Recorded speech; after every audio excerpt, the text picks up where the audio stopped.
Her er en lille video, hvor jeg lige vil give nogle eksempler på forskellige linjer og deres hældningstal, og hvordan man kan flytte rundt på den og hvordan man kan flytte rundt på, hvor den skærer y-aksen. Vi starter med et lille eksempel på en funktion, som hedder y lige med 3x, det vil sige, den har et hældningstal på 3 plus 5. Det vil sige, den må hælde 3, hver gang jeg har taget sig x ind, så ganger den 3, og den må skære y-aksen i 5. Lad os se, om det passer. Det passer.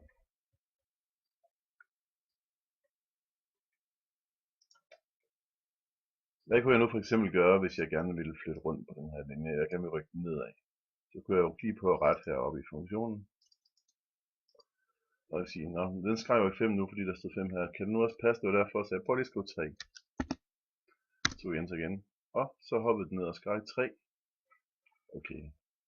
Nu hælder den 3, men hvis jeg nu fjerner 3-tallet her foran, så er det faktisk bare stået 1 gange x. Hvilket er det samme som når der bare står x. Så må hældningen være 1. Lad os prøve at se. Det ser rigtigt ud. Vi kigger her. Rykker 1 hen, 1 op, 1 hen, 1 op. Okay, vi kan lige sætte nogle forskellige ind her. Lad os prøve at sætte en anden funktion ind. Så er man ind til den ovenpå, må vi bare lige ændre lidt på hældningen. Y er lige med 2x plus 3. Det vil sige, skæringspunktet er det samme, men den her gang er hældningen 2. Det vil sige, at den må blive stejlere. Vi kigger lige efter. Det gør den også. Vi prøver nummer 1 mere. Y er lige med, lad os prøve en halv. Husk, når jeg skriver en halv i GeoGebra, så skal vi trykke punktum, fordi programmet er amerikansk. Og de bruger punktum i stedet for komma.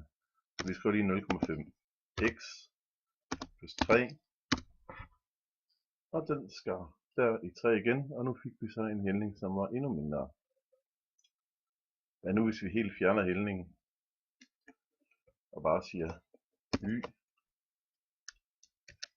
husk at bruge små bogstaver, y er lige med 3. Nu har vi så ikke sat noget ind, som kan give hældning, men vi har bare et skæringspunkt, som giver 3. Så hældningen i det her tilfælde er faktisk 0. Og det bliver en ret linje. Så vi sætter jo ikke noget ind, men man siger, den går bare uendelig ud til begge sider, og går hele tiden i punktet 3. Så det er y lige med 3. Nu prøver vi lige noget andet. Nu tager vi den samme igen, men nu prøver vi lige at lave hældningen negativ. Y er lige med, lad os prøve til den med 0,5. 0,5, og det skal være minus. Vi sætter minus foran. 0,5. Og vi tager skæringspunktet 3 igen, så vi kan sammenligne med de andre. Ups, jeg har lavet en fejl. Der står noget mærkeligt heroppe. Så jeg retter den. 0,5x skulle vi have med. Plus 3. Og der er et eller andet i vejen her. Sådan er det jo, når man skal demonstrere. Der står ikke minus foran. Det gør vi lige her nu. Stiller vi herhen, sætter den minus ind. Og så fik vi den rigtige linje, som falder med en halv. Vi kan prøve at tage den samme her. Kopiere den den her gang, det bliver lidt doven. Nej, vi skal den ind. Y, lige med. Lad os prøve at se, skal vi tage den med 2, så bliver det bare minus 2 i stedet for plus 3. Den falder den vej. Det vil sige, hvis vi er positiv, så stiger de her. Jo større x bliver, stiger de i den retning, så går den opad. Hvis vi skriver minus, så vil den falde.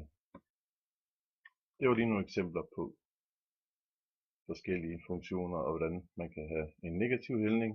Man kan have en neutral hældning på den her, der går lige ud, der er hældningstal 0. Heroppe er hældningstallet positiv, hernede er det negativ. Tak for denne gang.